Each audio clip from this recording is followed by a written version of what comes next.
via the DUCC website if you want to go back and reference this. So just for you to know that when we're talking today. A reminder about if you have any questions, since this is our business day, you may have questions.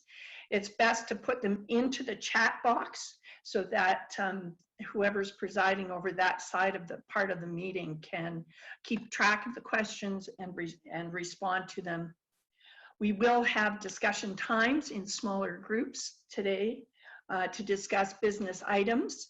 I hope you've all had a chance to read all of our business pages. They start on page 9 with the reports, and they go all the way to, I think it's 26 or something.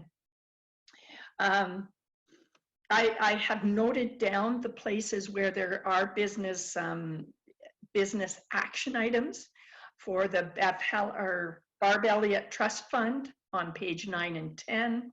For the Kauffman Fund on page 11, and there are several other pieces. Our agenda for today is that we'll start with music with Heather, we'll do business, we'll have our closing worship together, and gratitudes for all of those who helped make this gathering in 2020 happen. I'll just pass this over then now to Heather Robbins. You better unmute though, Heather, so that we can hear you. Okay, never-ending joy.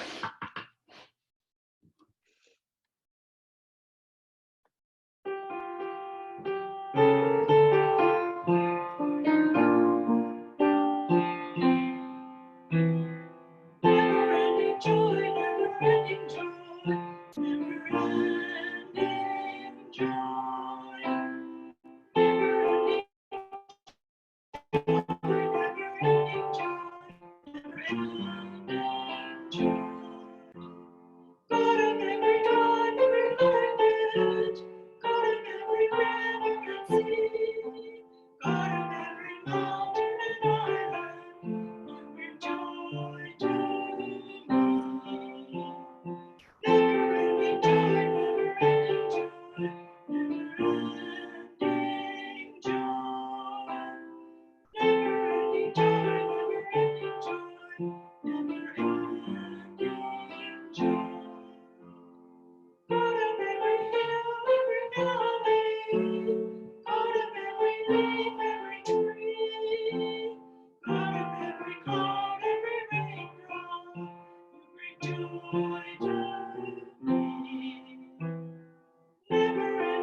Thank you, Heather.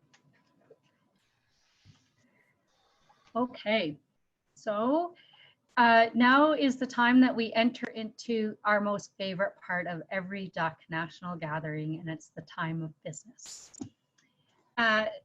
Just as a reminder, my name is Vicki McPhee, and I am the chair of the coordinating committee. The coordinating committee is made up of the chair of the communications cluster, which is Lori Crocker. We have the DUCC treasurer, and who is Helen Reed. We have a rep to DUCC, who also happens to be the president of DUCC, Ted Dodd. We have Marlene Britton, and who is a member at large. we have Denise Davis-Taylor, who is our secretary and will be taking minutes from this portion of the meeting. And we have, I feel like I've forgotten somebody, but I'm moving my way across the country as we check it. And of course we have Eric Sue King, who is our staff person that does some of the work for us in relation to general counsel and also convening the different working groups and helping out with that. Just so you know, we're going to move through worship in such a way that is going to leave 30 minutes at the end of our gathering for worship. So if I keep looking at the time, it's to keep myself and to keep us moving in such a way that we can give our full attention to worship at my time. It would be 11:30 in the morning. So our business time, we're going to look at our finances, and then from there we're going to also address our purpose and the DUCC purpose, and I'll speak to that in a minute. I know a few people sent in some questions.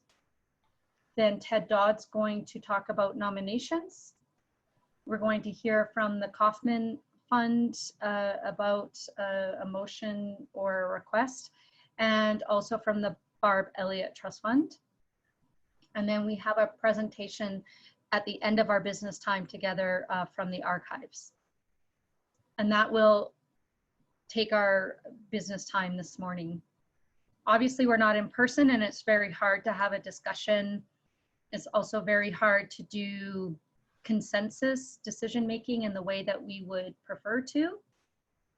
And so if decisions need to be made, or if a question rises that we want a decision, we'll be using negative consensus, which means that we'll open the lines and you'll have a certain amount of time to voice your thoughts.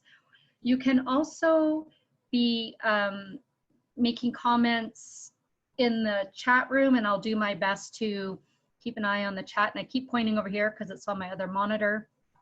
But if I forget something or something seems critical and I haven't lifted it up, please unmute yourself and just raise that point.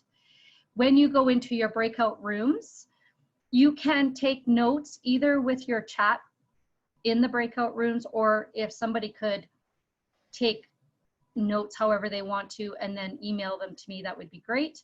We're not going to be asking a report in from 15 groups. Our business time doesn't allow for that this morning. Remember, when you're in your breakout rooms, once you leave your breakout room, you lose that small room chat. And so what we discovered yesterday is that if you highlight the whole chat, right click and copy, you can put it onto a Word document before you leave the breakout room. And yeah, and Linda Clark reminds us there's a reaction, so it shows a clapping hand or a thumbs up. So that way, because I can't see, obviously I can't see everybody's boxes. And so in just a moment, I'm going to ask Helen to walk us through the finances, so you can find that in your package. She's also going to do a screen share, I think, but sometimes you can't make the document big enough for, I don't know about you, but it's a truth that your eyes change after a certain point in time. And so if you need your document open somewhere else, then go for that.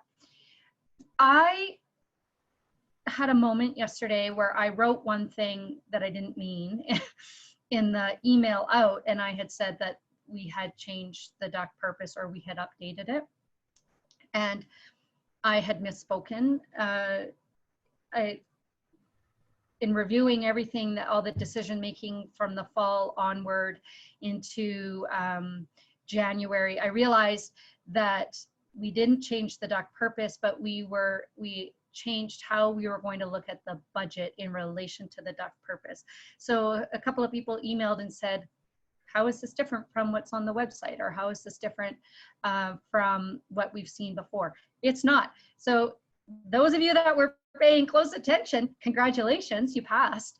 But it is work that has been done from those of us that gathered in Chicago following World Diaconia. We 30 or 35 of us stayed in Chicago and had a national gathering there in 2017. And there were a number of issues that came up in that discussion or that meeting about what does it mean for us to gather as diaconal people? What does it mean to support one another as diaconal people? What does it mean to learn about diaconia, our history?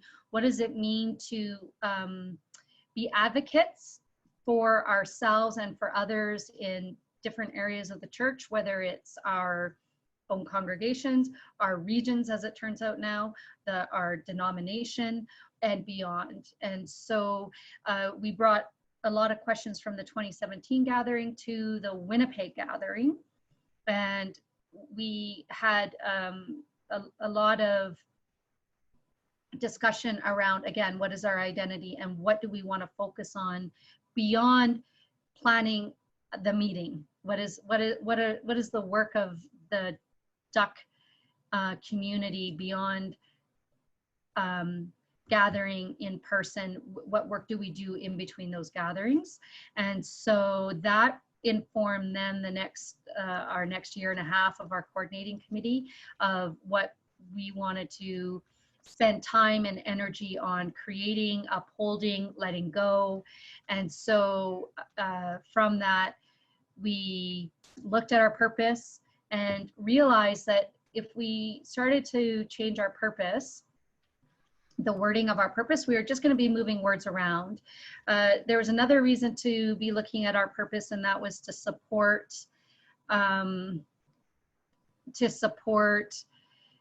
Helen in her work as our treasurer in the documents that were required by CRA. You know, what does it mean to have a donation? What does it mean to have membership? And so that, again, was creating questions around how do we create our budget? And then what do we do with our budget? How do we walk our talk? How do we live out the ideals that we want to, that we ascribe to in our purpose? And so then we began asking ourselves questions about where we saw ourselves living out our purpose. And so Helen is going to walk us through the financial statements and then going to walk through the 4-year budget. And then from there, we have some questions for you. Then we're going to break you into breakout rooms, of which then I'll give further instruction then. So now I'll pass it over to Helen to present our financial statements. Thanks, Vicki. So I began doing this treasurer thing in 2017, towards the end of 2016. And we go sort of on a 4-year budget. So I'm getting past my first 4 years, people. How exciting is that?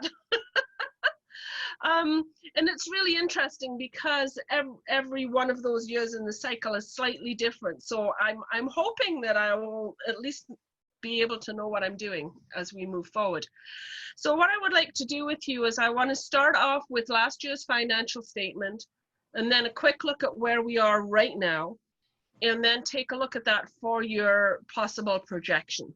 Remembering that budgets are such fluid things that, and as is life right now, that things can change in any moment. So we're going to start off with 2019 at the end of the year. So can you see that? Somebody tell me yes? No? Okay, I'm going to make it bigger. Here we go.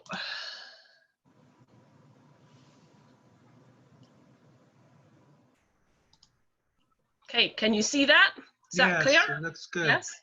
Perfect. Okay, so I am very cognizant of the fact that I'm the only one right now who does anything with the books, and Vicki gets a monthly report from me, and so do the coordinating committee. But if anybody wants to ask me questions anytime, please do. So last night I did get a question, so I'm going to make one correction right here. Where it says 2018 grant funds from TOTAC, $5,000, that is actually from the Barb Elliot Fund. It's not the $500 above it. So if you are looking at the package, that explanation got stuck into the wrong line. This is correct. Okay, the money adds up. It was the explanation that was wrong. So in 2019, we had monies that were coming in for DUCC, and they ended up transferring through us. So it's a little bit of a mess. We also had funds that we shifted from our savings for website. So it looks really, really good for income from last year that we got $22,000. That's lovely, isn't it? We all like getting money. We don't spend an awful lot of stuff in some areas. So operating costs, it doesn't cost an awful lot. Really, the biggest operating cost that I have in the office area is sending you all your tax receipts in January. That really is the biggest thing that we have. We got the website going up last year, and so we have some extra costs in there. We have an annual fee of $1,084. The $5,650, that was getting the new website and getting it all set up. So that was a sort of a one-time thing. We now use Zoom on a regular basis, and so this is, I've broken that out so you can see that that's available to you. And if you want to use our Zoom account, talk to Eric. He will set that up for you. We had a small amount of money budgeted for regional groups so that if your regional group meets, you can submit your receipts to me and I will pay you your expenses. The DUCC liaison, this is the most best spent money that we have, and this is an honorarium to Eric to be our staff liaison. So, so that is always gone and just well done. And then for Diagonal Connections, we have, you will see the DUCC rep didn't charge us very much for DUCC this year. And registration and diversity subsidies. The coordinating committee decided that we wanted to encourage folk who were new or would represent diversity, because this is what we say that we do. We wanted to encourage them to be able to go, plus registration subsidies for other folk. We set aside $4,000 for each of those, and unfortunately we couldn't find enough people that were available for us or whose schedules would accommodate going for the diversity and new attendees. So we just spent the $8,000 on other people who requested the subsidies. We just felt that this was, I mean, isn't this what we want to do? We want to get ourselves to those places where we can be in DUCC together. This was DUCC income grants. Those were the grants that we had received in 2018 and 2019. And finally, I got to pay them out. So that was good. And that money is shot. DUCC advertising, we did something in, I think it was their book. We had an advertisement in there. This DUCC 2020 was rent for the building for our 2020 meeting. You pay your treasurer an honorarium, and the bank charges were $477. A lot of that is par. A lot of that is par because our par numbers are going up all the time, so it costs a little bit more, but then we have a much better income. We only pay institutional membership to a firm. And so when you look at that, it looks pretty bad. It looks like we were $10,000 short. But if you look at the mess below, if you take out the 2018 funds, we ended up being $1,600 ahead. And it's because the 2018 funds were in a different year's income. So we have lots of money. You can see that at the end of the year, between all of our accounts, a checking account, a small savings account, and 2 GICs, we had $50,000 that was around. So we are in very good shape. At the end of the year, we had 96 members. I'm not able to see that right now. The previous year, we had 93, and 62 of those members were on par. What that translates to right now is that every month, I know for sure I'm going to get just over $800 coming in as donations. which is amazing. And then other people do send checks or do e-transfers. E-transfers is becoming a lot more popular. Are there any questions that you have for the 2019 statements? Helen, one question that wasn't answered in the chat was, well, first of all, there was one question that was brought up of why does Zoom look like it's less expensive than for others? And that's because it's a shared cost with another organization that Eric does work for. And then the other question that came up was rent for what building? Okay, so the rent was for, in 2020, we were supposed to be meeting in St. Andrew's Presbyterian Church, I believe it was. And so we had to pay the rent for that to hold the space for our 2020 meeting. And it came out of 2019's money. Okay, and from Christina, is it cheaper to pay for our membership via e-transfers than PAR? And Linda from UK wants to know what does PAR stand for? Okay, so PAR is pre-authorized remittance, and that is a program that is coordinated by our national church, and it really is just a withdrawal from your bank account every month. And yes, e-transfer does not cost me any service charges to receive it. It may cost you $1, and it costs me $1 when I send you an e-transfer, which is no more or less expensive than mailing you a check. So e-transfer is nice, but I don't know if your church is anything like mine. The people who write checks and do e-transfers don't do it automatically. They tend to forget. So if you think that you might fit into the forget category, the PAR is better because it just does it for you. But I will take e-transfers anytime, any place, and yes, it will cost a little bit less. I'm not seeing the chatter, so I'm appreciating, Vicky, that you're keeping up with the questions for me. I like telling you what to do every once in a while, Helen. Yeah. You know how well that works. Okay, I don't see any other questions right now. Okay, so that's where we ended up at the end of 2019. So now I am going to just show you where we're at right now. Hang on, get rid of that. And Question, so this one is to the, yep. Just in general, would it be possible to send tax receipts by email rather than by postage, by mail? Well, it is, but it's a lot more work for me right now because then I have to cut right now so every month when that PAR comes out of your bank account, I go in and I add in that I got something for you because you could cancel it at any time. And then at the end of the year, all I have to do is add it up, print it, and send it out. If I have to send it to you electronically, then I have to copy each one of those receipts separately and put it into a separate email. So okay. Is it doable? Yes. Do I want to? Yeah, not for everybody. Not right now, not the way that I have it set up. Okay. Thank you, Helen. You're welcome. And it's up to you if you add. So Joan, I see, before I share the next one, says you could add a small donation to cover the extra cost of PAR. I mean, really, it costs you, it's 50 cents. That's all it costs. So the 50 cents is not huge by any stretch of the imagination.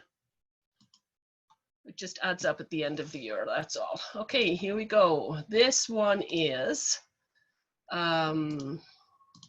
so this is to the end of April, which is the last bank statement that I have. So right now, I have received $6,390 in donations or memberships. I'm switching my language to donations or support, and that's because CRA says that a membership is tax deductible, but ours is not. So if I use membership and send you that and you claim it at some point or other, if they do that audit thing, it's not claimable. And it's because our name as diaconal ministers is not dependent on us being part of paying for this group. we are a diaconal minister, whether we add sponsorship to this or not. So I'm changing my language to meet CRAs.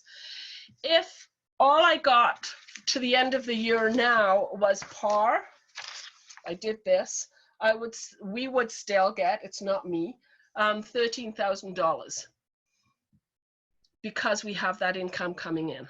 So we're in pretty good shape. And if other folk will add something to the pot, that would be lovely. We received registrations of $10,000 this year for DUCC 2020. And we also received back that rental money for the building last year, plus another $500 we had paid them for an extra room. So oftentimes when we look at these snapshots, it looks really good, but it's a little bit misleading because you're going to see this. A whole bunch of that went back out. Postage and stationery is down a little bit at this point. Our Zoom subscription, I've only paid Eric once so far. The next one comes out pretty quick. Hosting, so this is our annual website hosting package. It's already been paid. I have received receipts, I think just from one group this year, but you will notice that in our budget, last year we only had $400 for regional groups. We've got $2,000 in there this year because we want regional groups to meet, and we do not want funding to be a reason why you wouldn't. So we have money. If your regional group meets and has, not liquor, I'm sorry, can't quite do that. But if you have a meal together, we can pay for that. Or if there's another expense, we can do that. So keep that in mind as we go through the year. We have paid, Eric gets his honorarium quarterly. He's had the first one. The second one is coming up pretty quick. National gathering, we had to pay for an extra room that as we were looking at different sizes and stuff like that. And then because we had to cancel it, I had to give back all the registrations. You will notice that the registrations received were 10,462 at the top of your page right now. And I refunded 12,840. And that's because I received some registrations last year. And so it all comes together in this year's thing. So just know that piece. Haven't had anything else for expenses other than the bank charges, and we're right on track with that. This year we decided rather than pay $100 to a firm, which is what we have been doing for our donation membership with them, they asked for increased donations if we could afford it, and the committee decided that we could, so we sent $250. So they need all the help they can get, especially if you know that in Calgary to yesterday and today, there's a big push to get city council to get some bylaws together that are particularly pertinent to this. So far we're looking pretty good. I gave you a comparison to April 30th of last year. We're a little bit further forward than we were last year. And to me, what that is opportunity to fund each other and help each other be where we need to be to do the work of DUCC. And that opportunity is right there for us. Currently, we have, now this is a lie, almost. At the end of April, we had 81 in the whatever day it is. Today is the 14th, and the 14 days since then, I've got 2 more donors. So we're at 83 right now, and last year on April 20th, we were at 85. And you can see that par has increased a little bit, and the checks haven't come in yet. And they always do, but they haven't come in yet. And all of the registrations and things for the Ottawa DUCC 2020 meeting have been returned. So if you have not received yours, or I got it wrong or something, please email me and I will fix it immediately. But I think I've got it all figured out. So Do you have Helen, any questions? there was a comment from Deb Kiger that says, I like supporters versus membership because we have 300 plus quote unquote members in DUCC, according to our database, and about 90 of them are financial supporters / donors. Yeah, and that's one of the reasons I'm changing my language too, because I also think that we're all in this together, and some people can afford to be a financial supporter and some can't. And we have some very generous donations. Well, we have a lot of generous donations, but the size of them varies. We've got some that do $5 a month on par, and we've got some that do a lot more than that. So whatever you can, it allows those of us that are sort of on the front lines doing that work for you and being that voice for you to know that you are supporting the work that we do. And of course, if you want to increase your PAR, you just contact the ducktreasurer@gmail.com. Question, are World Diaconal fees still covered by the National Church? Yes, they are. They Okay. pay directly. Okay. And so you're getting a lot of thank yous and possibly Okay. a nomination for Treasurer for Life. Yeah, no.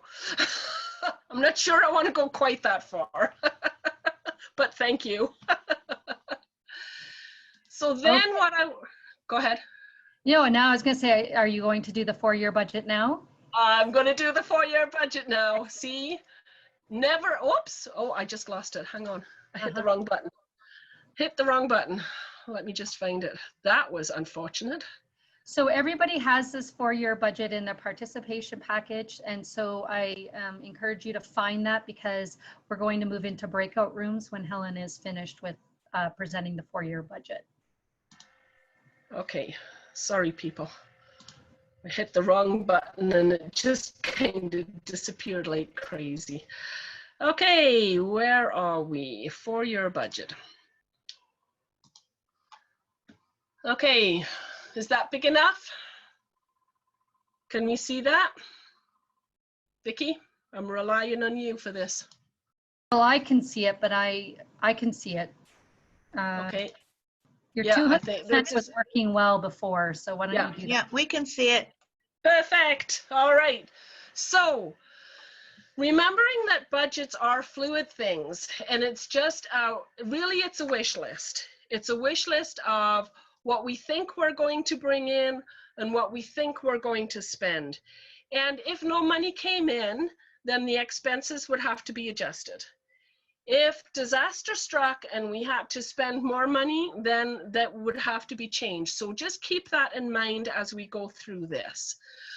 We changed some of the titlings and we shifted some monies around, and what we did was we went back to that purpose and said, okay, if this is what we said we want to do, where are the funds supporting those things that we want to do? And so that was how we shifted the focus. So if you were to look at the previous 4-year one, which I'm not going to show you, it would look a little bit different.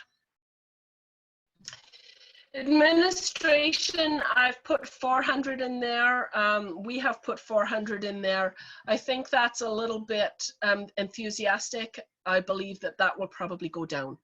Zoom subscription right now is at 120 a year. And again, that is because we are sharing a subscription with someone else that Eric works with. If we find that that is not sufficient, then as you have seen, we have sufficient funding that we can move things around. We could shift money from the 400 into the 120 very easily without changing numbers at the end.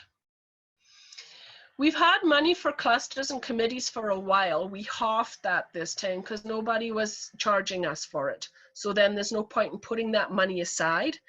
So that, for example, if the communications committee was meeting and wanted to share some food together or had an expense, then they could have put in a receipt for that, but they never did.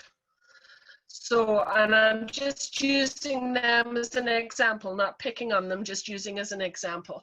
So we moved that amount down. We are being more active with our website right now, and so we know that we have a domain fee that is going to come out, so I'm trying to keep that visible for us. That will have to be paid in 2021 and 2024. It's every 3 years. The website now has an annual hosting fee, so that is in there that wasn't before.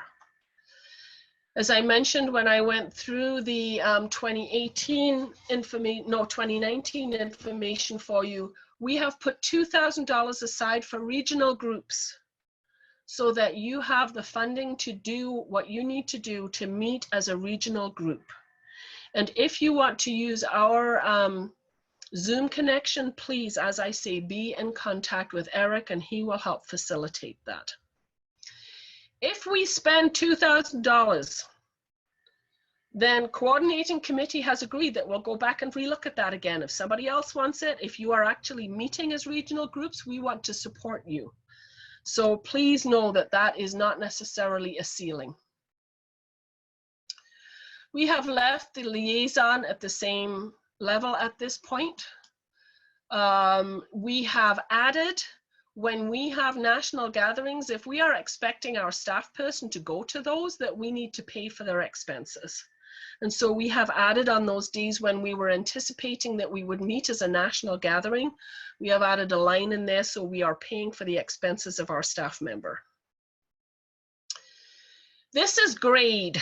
It's not in yours, but it is in mine because we were going to add $2,000 to the budget for the 2020 expenses, and now we're not going to do it.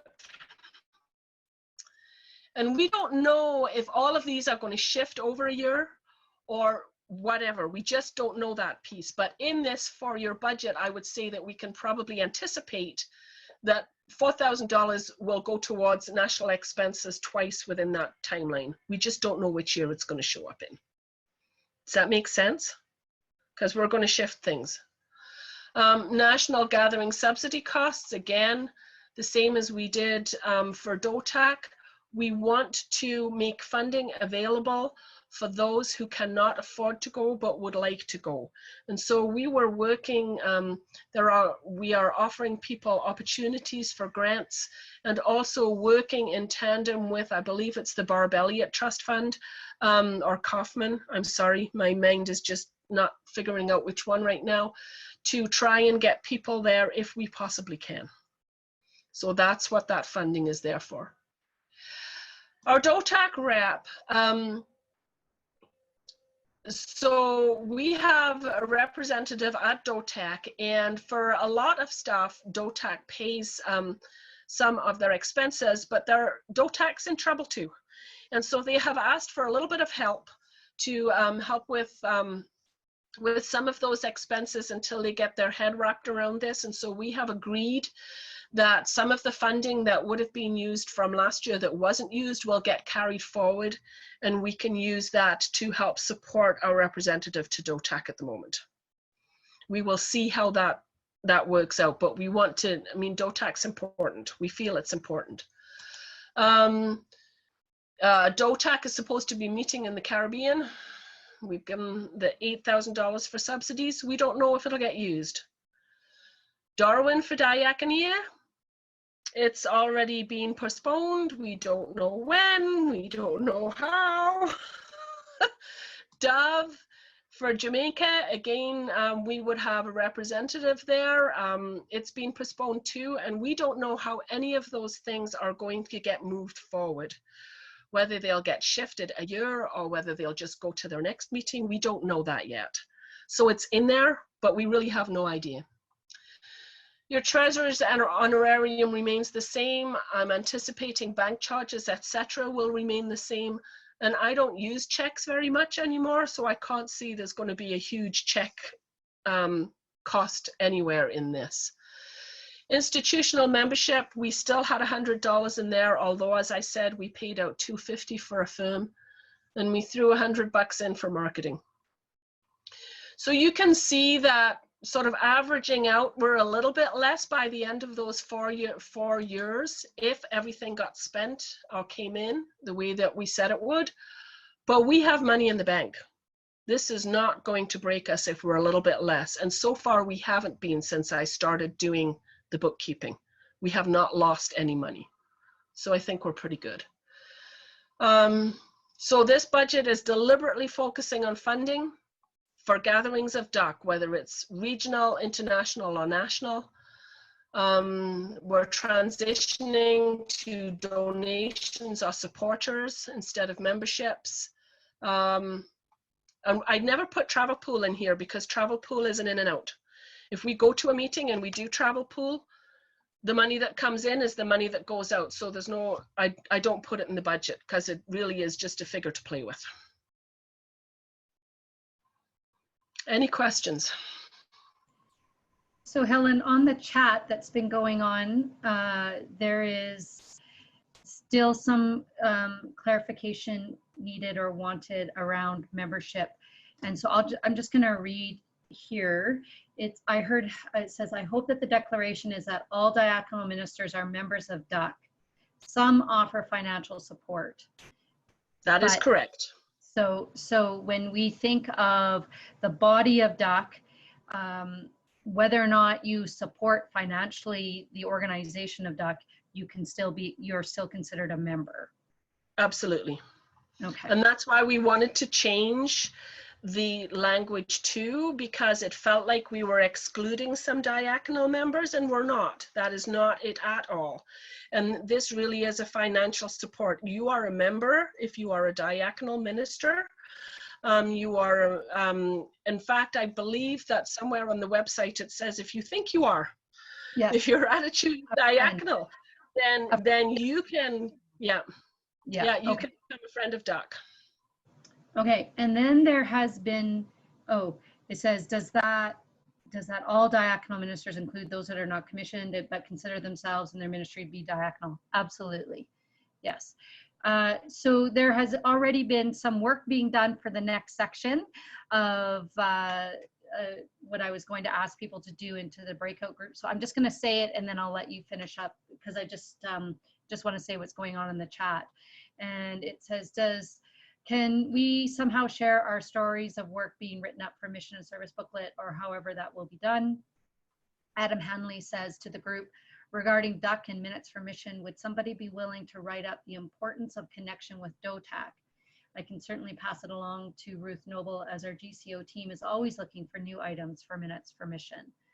So now that that's been said out loud, if that somebody says, oh, that is something that I'd be interested in doing, then you can either let me know or put your name forward on this chat, or say so in your small group that's about to happen. And Karen Jaden wonders if we can consider to continue paying the higher membership for a firm going forward, $250. That's the plan. It's $250, right? I think we had just said for this year, but I can't see that there would be an objection to moving that. Okay. Okay. Are you okay if I stop sharing this now? Does everybody have all this information? Yeah, is there anything more that, just to wrap it up? It's, in the 4-year budget, Karen says it's still at $100. Yes, it is. Yeah. Okay. So noted, Karen, and we can make that when the coordinating committee comes back together, we'll make that change. Okay. Okay, friends, I have to get to my right screen. As you can see that our budget is beginning to, not that it hasn't before, but the work that's been done over the last 2 to 3 years, we're striving to have it reflected in the budget. And so those of us in the coordinating committee and also the communications cluster looked at the purpose. The purpose that I sent you is exactly off the website. I just copied and pasted it off the website for the email yesterday. And the questions that we explored in our smaller groups were, how are we doing each of these items as they're numbered there? And where is it reflected in our budget?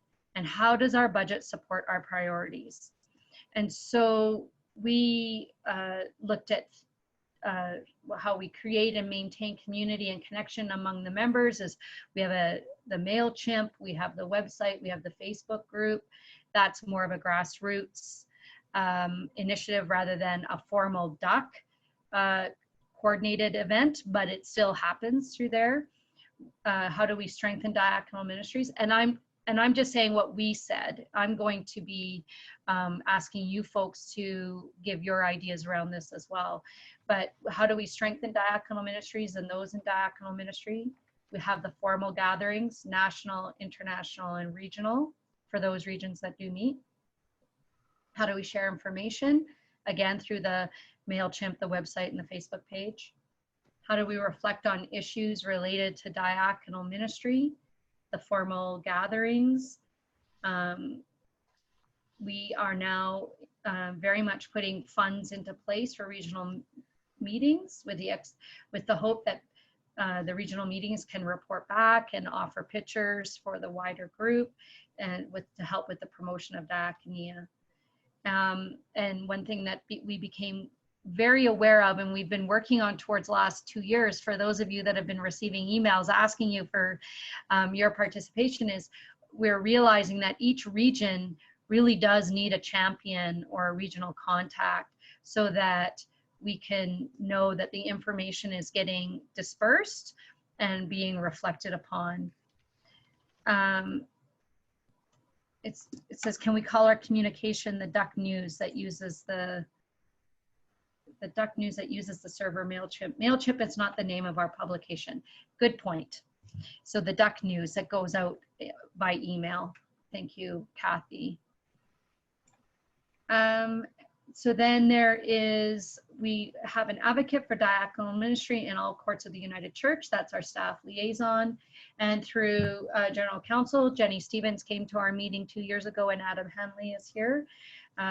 They have assisted us by pointing out where diaconal ministers or diaconia is not represented fully in volunteers going forward, or their names being offered for different roles within the wider church. And so every once in a while, the body of DUCC may receive an email saying there's opportunities in the candidacy board, there's opportunities in these different parts of the church. And if you feel so called, please submit your name. Further reflection, theological reflection on diaconal ministry. We do this in our national gatherings, and we're hoping that happens in the regional gatherings as well. And we appoint representatives to the Diaconia World Federation and DUCC, which is Diaconia of the Americas and the Caribbean. And we do that through advertising, again, through the DUCC News, the website, and the Facebook page. Promote interest and involvement in international diaconia. Again, we do that through those 3 other mediums that I've been talking about. And we've been trying to champion for connections, and we're doing that. For DUCC 2019, we created room for bursaries and sent specific invitations to those groups that we felt might be less inclined to go, for whether it was funding reasons or for whether they may not have thought of attending. And so we reached out to several people last spring to encourage them to go to DUCC, and if so, that we would help with their funding. And it was identified, certainly through our work, that their regional connections are still missing, and how do we enliven this? And so we realize that not all regions are meeting. Not all regions feel that they have the ability to meet. And so we're wondering, to the wider group, we're wondering information back is, what can we do as DUCC, as the national body, that can help support smaller gatherings in which you can get together, you can support and encourage one another, do your theological reflection work, learn history, and do the work, or have connection in between the years that we meet as a national gathering. One thing that we've learned with this Zoom gathering is, I think our largest number probably was the first day. Like, we had 88 people. I forget what the number was in Winnipeg, but I think it was close to 80, if it was just over 80. Like, we certainly have found that people are able and willing to set time aside in their day to attend this type of gathering, but may not have been able to set a week apart or to be able to financially be able to attend a national gathering. So do we want to do something like this again? Is there something, a smaller version of this that we want to do in between the national gatherings? And so I'm going to ask Todd to put us into breakout rooms, again, of 5 people, Todd, as Todd's listening to us. And I'm looking for, I'm doing my timing. I'm going to say 10 minutes, which I know is not a lot of time. But the question that I'm just going to go back and say the question is we're looking for either affirmation, we're looking for both probably, affirmation of where you see the work that is being highlighted or being supported through our budget. Where do you see the purpose being supported by our budget? And where do you see where we could expand the work that we're doing? And then possibly if you yourself would like to participate in the work that you're suggesting, or where you would see how that could happen.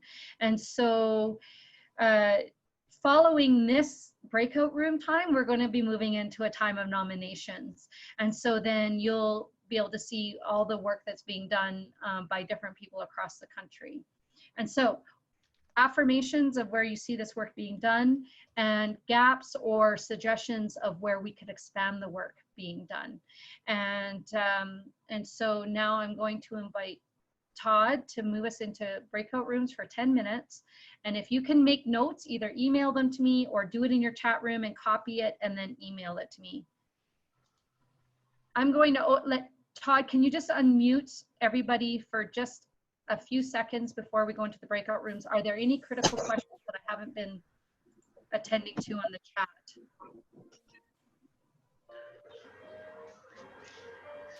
Yeah. Okay, not, hello? Okay, not hearing any. I'm going to invite us to go into our Vicky? breakout room. Oh, yes. Yeah. So I've spent some time on the website and I'm still new to the organization, but I cannot find the purpose. I could find our vision, but I can't find the purpose. Okay, so I'll include that link in the chat, okay? Okay, thank you. Okay, yeah. Okay, the only problem is I think if you go into breakout rooms right now, you may not get it. So let me see if I can. There that's you what go. I'm just- Yeah, okay. Michelle has put it in the chat already, Vicky. Okay, Yeah. awesome. Okay. Okay, see you folks in 10 minutes. Okay, welcome back, everyone. I have made notes, the comment written by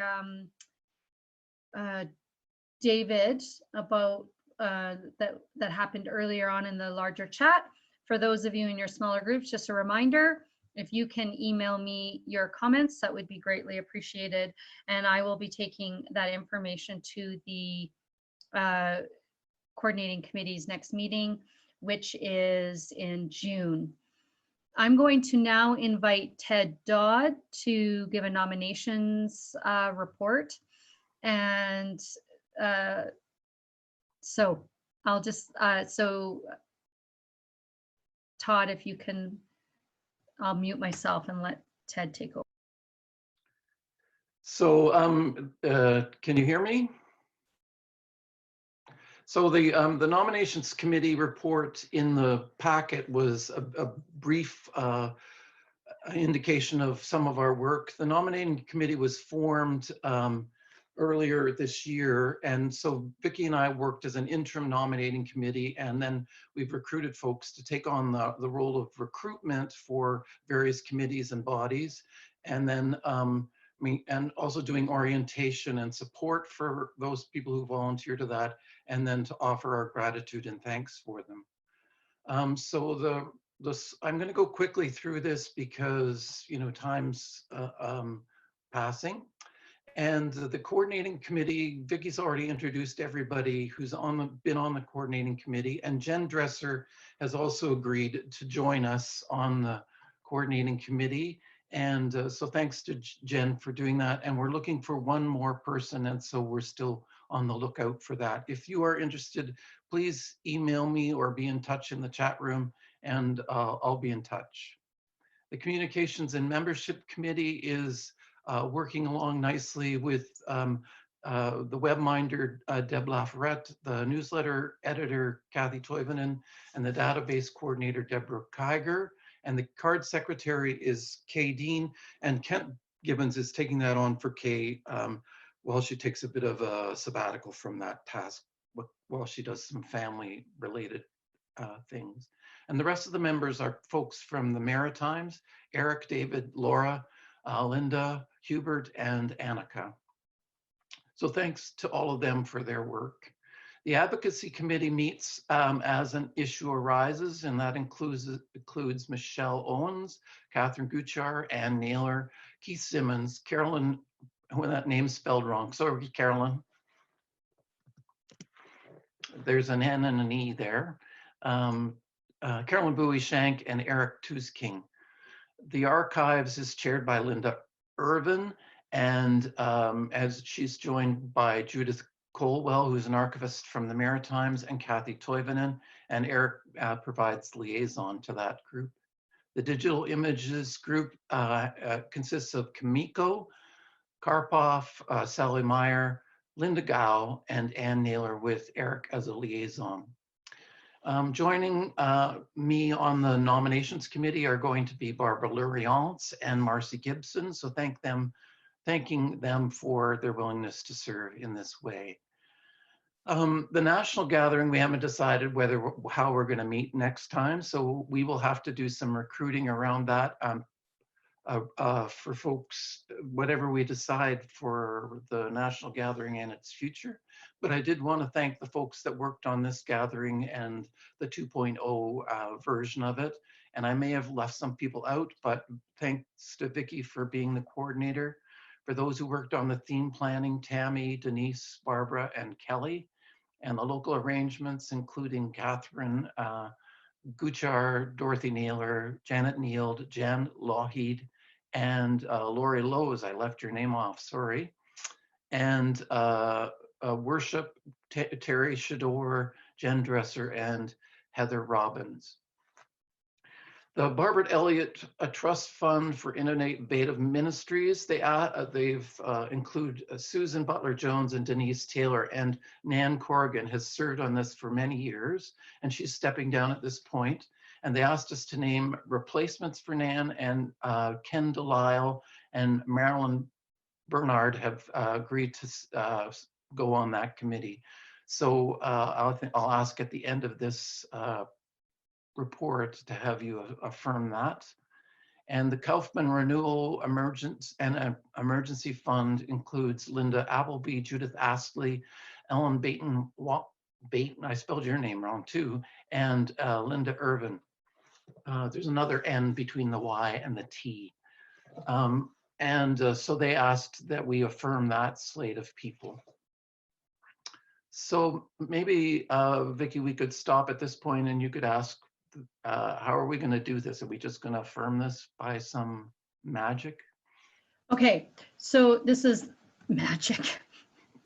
Okay, so I will take people's attention to the report from the Kauffman Fund, and they, in red in the participation package, the Kauffman Fund folks they ask for affirmation that the present administration committee for the Kauffman Renewal and Energy Fund be on the virtual event agenda for 2020. What they want is to please let us know when and if we're affirmed for another 2 years. So this is the moment in which we will use the negative consensus. And so at that point, I'm going to pull up the chat. I don't have the chat open right in front of me, but if I'm going to give 30 seconds for anybody to say no, that they cannot, or that we're not affirming their leadership for the next 2 years.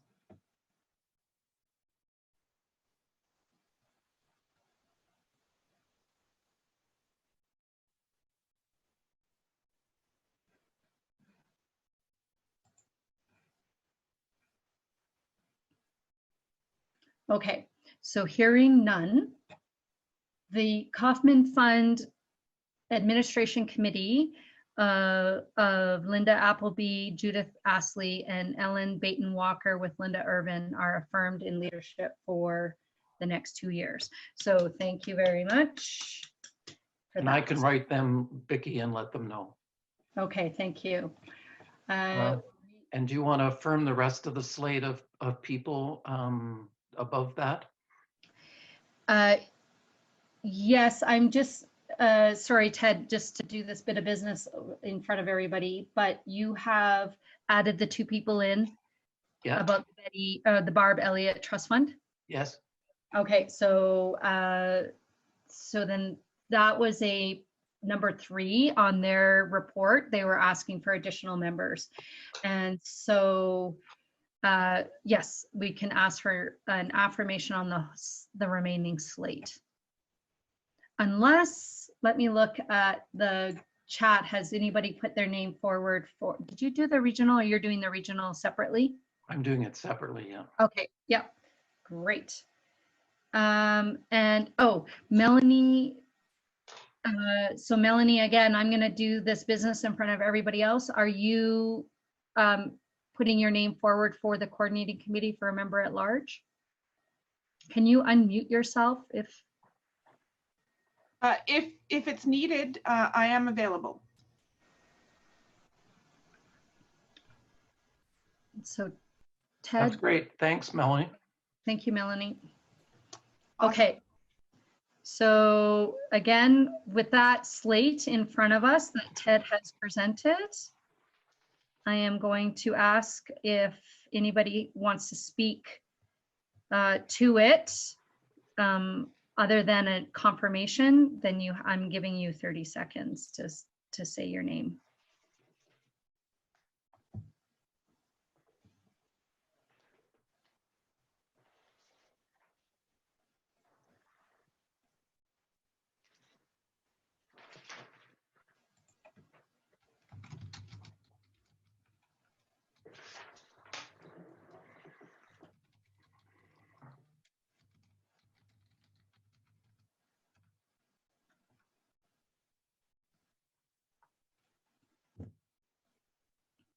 Okay. So I'm just, Melanie, can you unmute yourself? It's been requested that you introduce yourself to the group. And I know you added in here who you are, but for the benefit of the whole group to hear. Sure. I'm a diaconal candidate in Victoria, British Columbia. I was to be commissioned this year, but it's been put off. I graduated from CCS 2 years ago, and I'm currently working as a supply minister, as well as with the Emmaus community, which is an Anglican United Church community here in Victoria. Thank you, Melanie.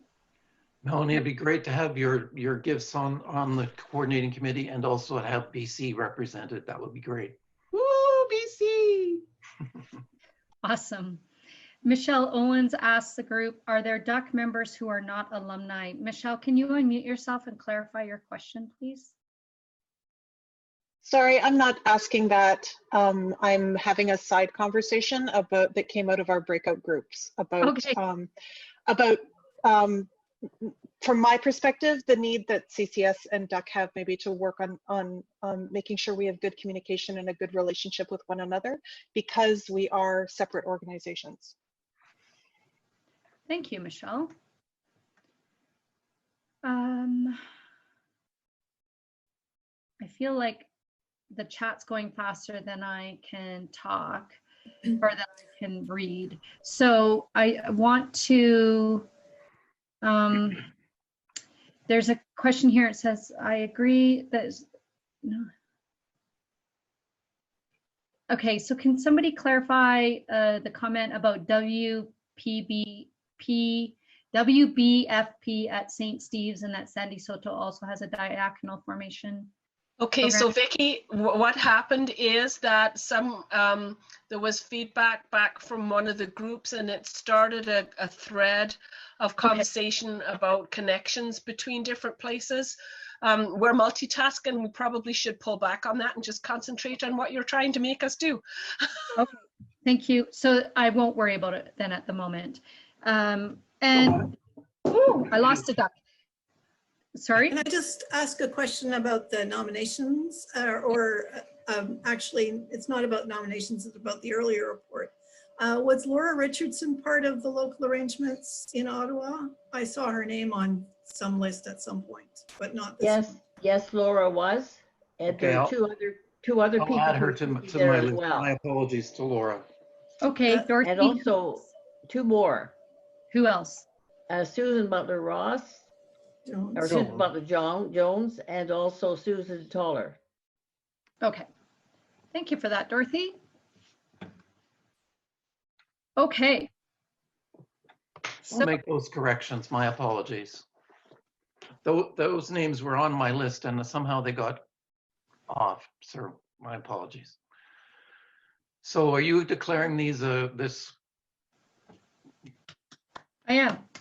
And thank you for those who've stepped up. Okay, I'm going to go on to regional contacts. The regional contacts is a work in progress. I think the coordinating committee, as Helen said in her report, we're trying to encourage regional connections, but there's a bit of it is up in the air because some regions are very active and some regions get together to do tasks, and that's helpful, like the Maritimes and Ottawa the Ottawa area found that out this year working together on the event that we're in now. And so there's going to be some conversation about how that goes and whether people in other areas might want to meet up with some other areas. So Kathy Toivonen came up with a really good suggestion that we pull a meeting together of the folks who've agreed to be regional consultants and that we do some brainstorming about ways that people can meet and whether there might be some work across the geographic boundaries that the church has set. Ted, I'm in Shining Waters, but I don't know whether I'm in the drink all by myself or not. No, well, Marlene's in Shining Waters. Is she? Yeah. Okay. This is one thing I have to say Cody from my Maltby experience is with the- Chinook Winds is that it's been challenging with the regions getting information from the national church and such to have a comprehensive list of who's in each area. I know that we're not alone in that. And so thanks, Sue, for lifting that up because our regions have changed from obviously from our old boundaries. And so thank you if you're Shining Waters. So in the comment, Jody Maltby, Brianne Swan are both in Shining Waters. And Deb Kiger says you don't need to ask GCO for that information. I have it all for you in our database. Okay, so I'm just going to say that we're in a work in progress trying to get folks to be these regional contacts. If you're in one of the regions that has a blank beside it, we're looking for people to be the regional contacts. And if you're willing to do that, please email me or be in touch in the chat room. So thank you to the folks who have agreed. Linda Irvin from the Pacific Mountain, Denise Davis-Taylor from Northern Spirit, Tammy Allen from Chinook Winds, Jen Dresser from Living Skies, Joan Jarvis from Prairie to Pine, Kathy Douglas from Western Ontario Waterways, Deb Lafarette from Horseshoe Falls, Kathy Toivonen from East Central Ontario, Catherine Gutjahr from Eastern Ontario, Ottawas, Patricia Lisson from Nakahoka, and Linda Gow from Fundy St. Lawrence Dawning Waters, and Lori Crocker from the imaginatively named Region 15.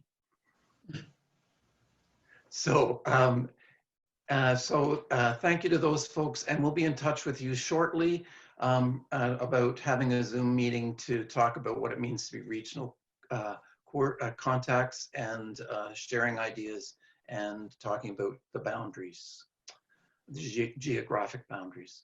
And special thanks to the over 35 DUCC members who are serving on general council committees or bodies. And that report is either on page 21 or 22, depending on which version of the participant package you're looking at. So thanks to all of them. And Vicki, I think that's enough time that I took on nominations. Okay. I think Marcy's terminology is Not that I'm not willing to answer questions, but. Okay, so just for clarification going on in the chat box, you have all nations listed as a region. Is it National Indigenous Organization? Like, Marcy, can you unmute, or Deb, unmute, Sure. so you can clarify your statement? So my question is, you have all nations listed there. I'm not sure if what it refers to. Were you talking about the National Indigenous Organization? That's the title I was given, sorry. Okay, so there isn't a region yet. They are dispersed in other regions momentarily.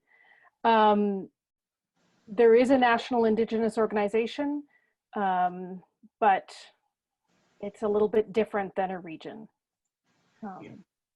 Yeah. Thank you. I didn't want to leave them out. But that's Okay. very helpful. Thank you. Okay. Thank you. Thank you, Ted. Thank you, everybody. I would like to draw your attention back to the Barbara Elliot Trust Fund for Innovative Ministry. There are 2 questions that we haven't addressed yet. Number 1, possible call for applications in 2020. There are still funds available for granting this year. DUCC might consider a second round of applications for this year, as it's been done in the past. The coordinating committee has suggested that we answer that as yes, please do another round. If somebody wants to address that or speak against that or raise a concern about that, please unmute your mic now and say so now.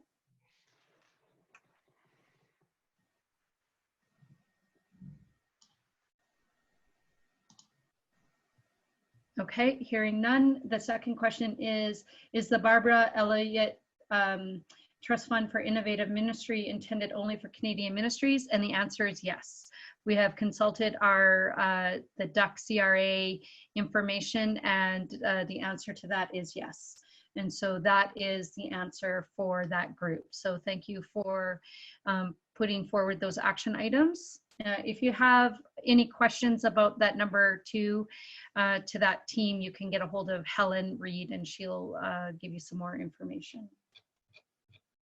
Okay, and now I'd like to conclude our time of business with the archives group. Oh, and Melanie, I'll address that afterwards. So I don't know who's going to speak from the archives group, but Vicki, it's Linda here, Linda Irvin. I'm going to speak. Okay. And Kathy Toyvan is going to speak, as is Eric DUCC. I just want to, I know we're tight for time, so we're going to see what we can do here. I want to say thanks to Karen Douglas and Janet Nied, who were former members of the Archives Committee. And currently it's Kathy Toyvan and Judith Caldwell and myself, as well as staff Eric DUCC. And you'll see that in the nominations report.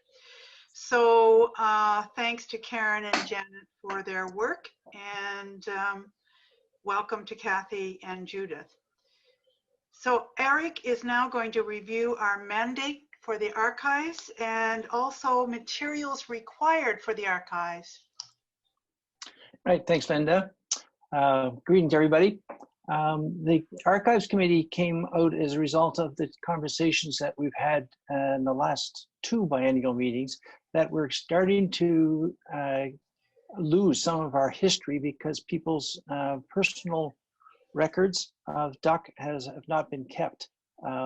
When they pass on, their family doesn't recognize the importance of them and they're gone. And that's a real loss to our history. So the Archives Committee has recently been struck, and it has 8 points of its mandate, but it's to preserve those documents and then to use that information for people who are doing research, for educating ourselves about our own history and educating the church at whole about what DUCC and Diaconia ministry is about. So it has a pretty broad range. Recently, we've just added a member, Judith Colwell, to the group, who's an archivist, retired archivist from Maritime Conference, and she's really brought a great definition that I just want to share with you. An archives functions as a written museum of the work, lifestyle, physical, and mental environment, and the structure of an organization or of a civilization. So it's very dynamic. Don't think of the archives as something old. It is really something that takes a picture of us over a long period of time. And we're really pleased that Judith has joined the group. She's introduced us to how the archives works too. And though some of us have done a little bit of research in archives, she's been real helpful in trying to get us a good understanding of how that works. The piece that we want to say particularly is that everybody has a role in contributing to the archives. Every person on this group probably has a resume. And I would ask you before you get out of this week to put it in an envelope and or a box and say, this goes for the DUCC archives. And then you will pass that on. And if you have other documents that relate to DUCC, committee minutes, things like that, they are all valuable. And we'd ask you to sort them first, but we'd like you to pass them on, but not yet. With the COVID-19, our conversation with the archives in Winnipeg, which is where we're going to be putting these, storing these documents, has all gone on to a little bit of a pause, and we're not quite ready to receive them yet, but that will come. So, but you can prepare yourselves to collecting your own personal resume and do that. The second things I want to say about the archives is that there's an affiliated group called the Digital Library Group, which grew out of the last annual gathering, where people were handing me pictures and others and said, you need to do something with these. And we said, yes, but what do we do with them? And that Digital Library Group and the Archives Group are going to join together in a conversation in the next week, just to see how they collaborate. We originally thought this would be something put on online as a Flickr type of record. And that's not what we really need. We really need to be a bit more serious in that. So again, that conversation about how we store these digital images is going to be brought into a conversation with the archivists in Winnipeg, because that's a challenge for us. These archives generally don't like digital pictures and digital images. They like print, they like paper. So we're going to have that conversation with them yet. But that's all I had to say, Linda. Okay. And I just want to say that there is going to be, some collaboration and overlap on archive documents with CCS, with the DCNS website. And we're going to be, and also our archives are held at the Winnipeg archives, and we're going to try and develop some links between all of these groups, CCS, DCNS website, and the profiles that CCS does as well. So we're going to try and have a link from the Winnipeg archives to all these resources. That would also include Sandy Soto Center as well. So I know we're going through this quickly, but I'm mindful of time. Kathy has an important revelation for us. Thanks, Linda. So we've agreed that we need to have a history of diaconia, of our association. And some of you may know that we came into existence in 1984. And I agreed to be the person who would write the history, I think in part because I was there in 1984. So I'm a living legend of what went on, I believe. So we have a bit of a project plan. The hope would be that this history would be completed for our next national gathering, which we thought would be 2022. Given that the archives are now closed, I'm not able to access some of the national church archives that are going to be essential to go through to do some of the history. But some of this can continue on even if the archives aren't open. And so again, because I'm going to be needing minutes of previous meetings of our association, other things that you know might have been happening in your regional groups, I'm going to have to sort through a lot of that. So if you've got some things you think I might be interested in, don't send it to me, but email me first to see if I might already have it. Just to give you a brief idea of what's going to be included in the history, it'll be some of our prehistory of DUCC. So what led up to the decision that we should work together to create an association. Significant decisions that happened at our inaugural gathering, which was at Five Oaks in 1984. Then some of our national gathering decisions throughout the years, how we've changed our structure, changes to our diaconal statement, our PIN, how we've evolved in understanding membership, our communication vehicles, our relationships with the national church and with our international relationships. And then some of the impact of our association, how we've been advocates, how we've given leadership in the United Church and in the wider church and in the wider world. So I have a full document which outlines what is going to go into the history, and it's been approved by the Archives Committee. So I'm happy to receive any questions. And again, if people have things they think might be helpful for me to see, please email me. My email is on the news that I'm the news editor, so my email's there if you don't have it. You can go to your last DUCC news. One other thing you might want to retain, which was we were reminded about, is that there's a lot of information that's going through emails. So you might also want to set up a file for all those emails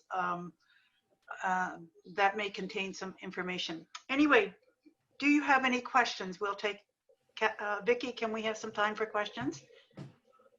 No? I'm sorry. That's all right. Not today. I understand. Yes, but there is still some time in this gathering that you can type the questions into the chat box, or you can email. If you don't have Linda's email address, you can email me and I'll forward them. Okay, thank you. Thank you, folks. And archives are exciting. Really, lots of information there. So thank you, everybody.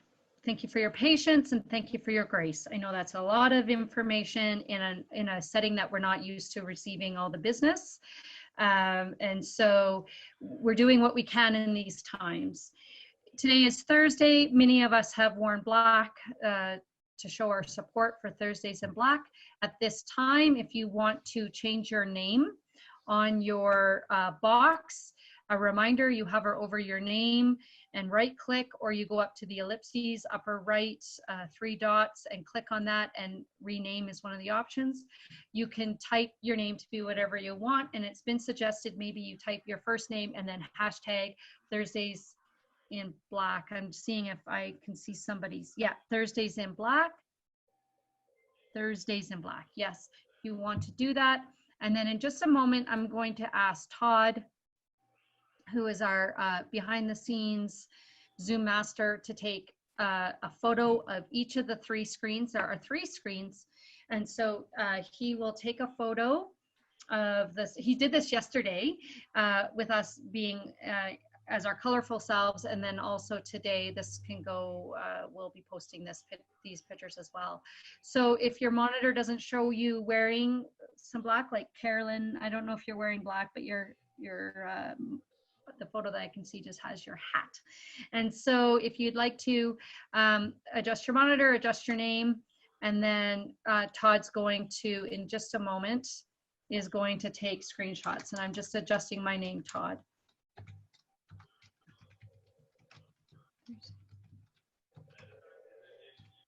Okay, so, and generally we don't smile.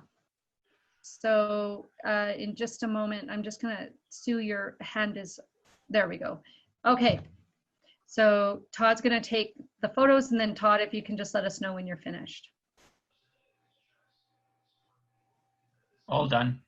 Okay, that was a long time. I'm an extrovert. That got old very quickly.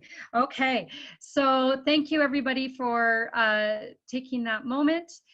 And now we're going to move into our closing worship.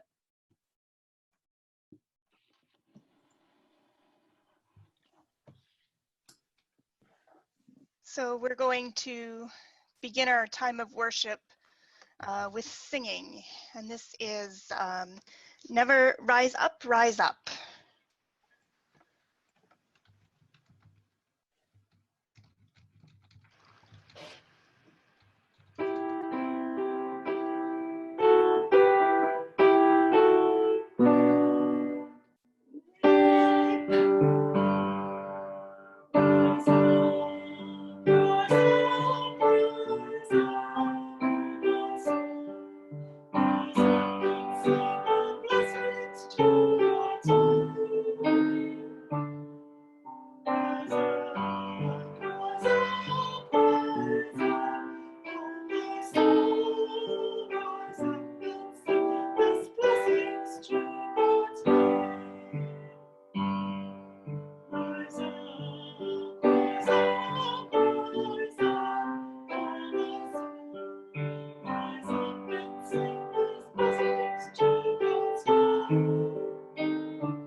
Okay.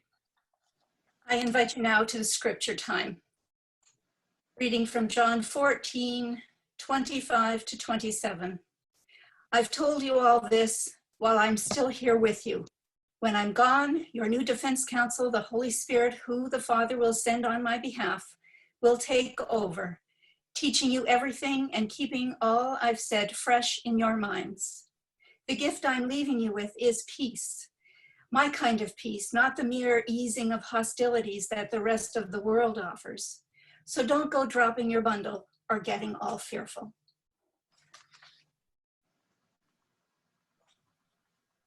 We sing now, Come and Fill Our Hearts.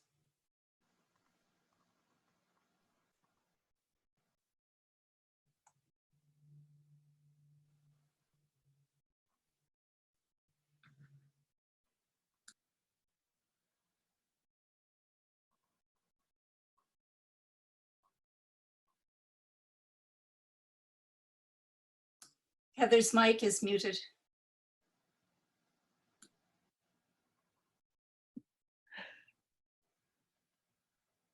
Okay. Try the other Heather. Heather R. I think I unmuted. Am I unmuted? Yes. Okay. Start again.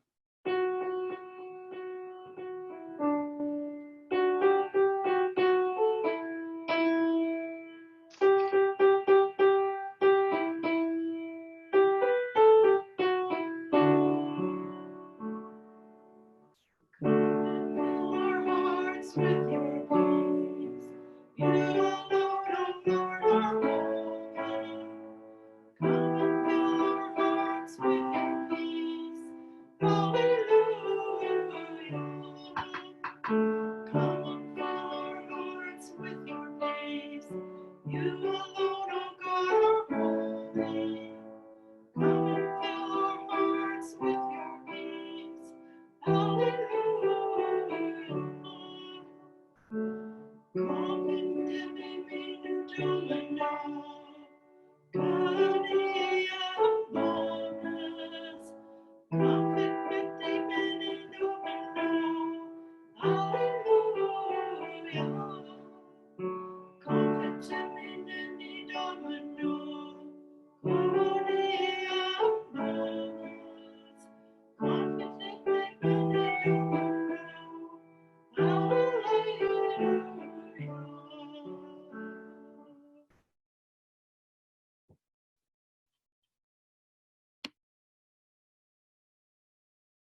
We just received a message that, where did it go? Christine Dudley's at emergency with her partner Jody, who's not well. So we will keep her in our hearts and our minds as we move through the rest of our worship time.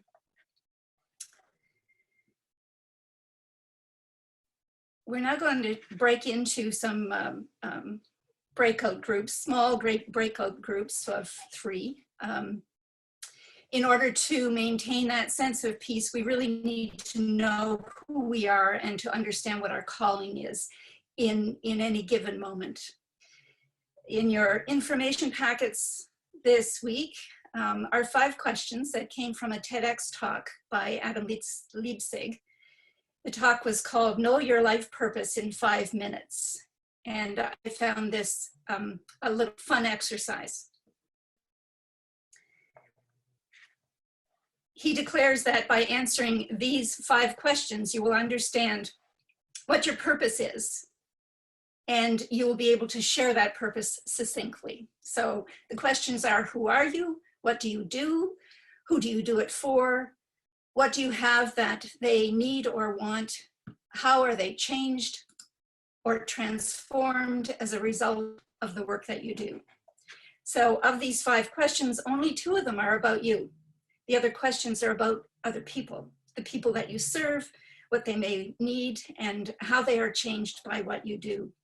So for example, I might describe myself today. Every day is different, but today I might describe myself by saying I help people find the Spirit of God within themselves. So to answer the questions, I am Terry. I turn scripture into picture so that congregations can wonder about the word, so that they can find the Spirit of God within themselves. So I invite you now into breakout groups. You have about 10 minutes to play with this concept in your small group of 3. And when we come back, Jen will lead us in prayer.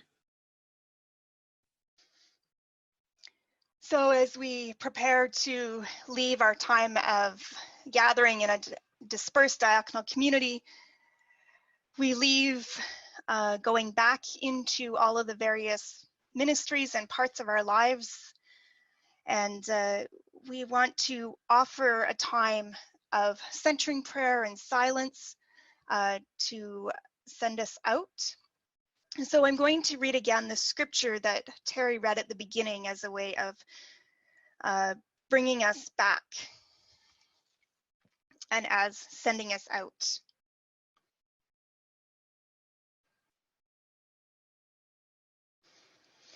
I've told you all this while I'm still here with you, and when I'm gone, your new defense counsel, the Holy Spirit who the Father will send on my behalf, will take over, teaching you everything, keeping all I've said fresh in your minds.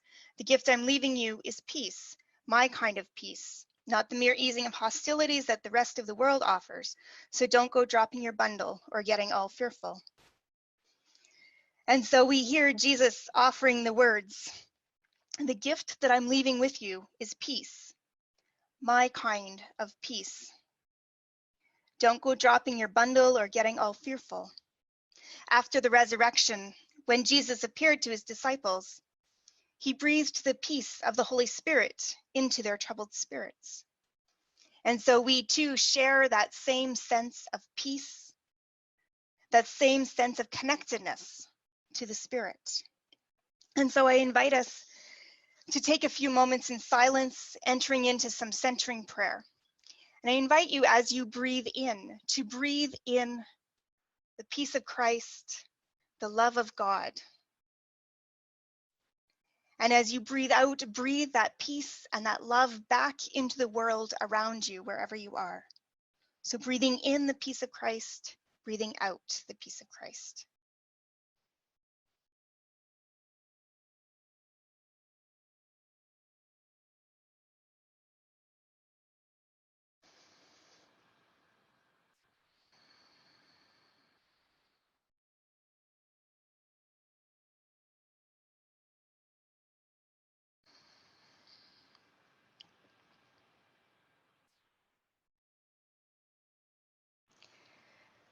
In God's breath, we find rest and peace. In God's breath, we are loved. Come and be. In God's breath, we find rest and peace. In God's breath, we are loved. Go and be. And we're going to sing once more. This is Spirit God, be our breath.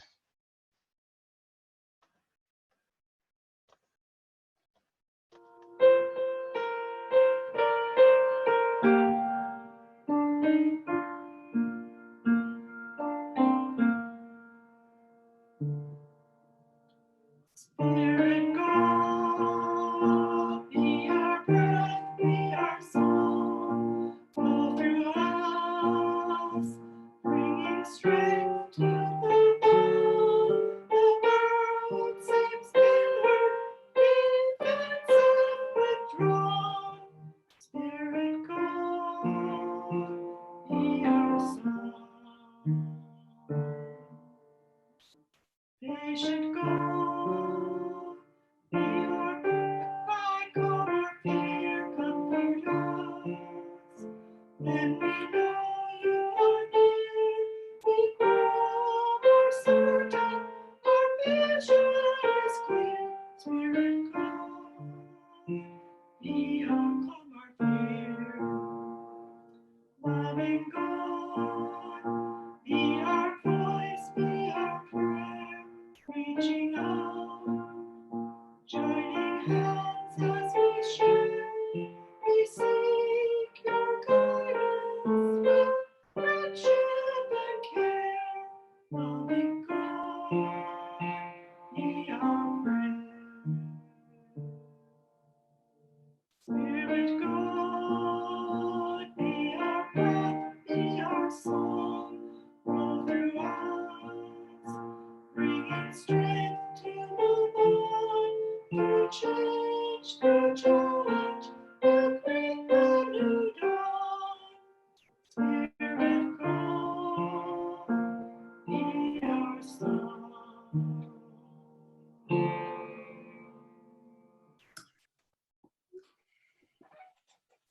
And now, as we end our time together, go into the world with a daring and tender heart. Your heart has its own intelligence. Find the courage to stay in your heart center.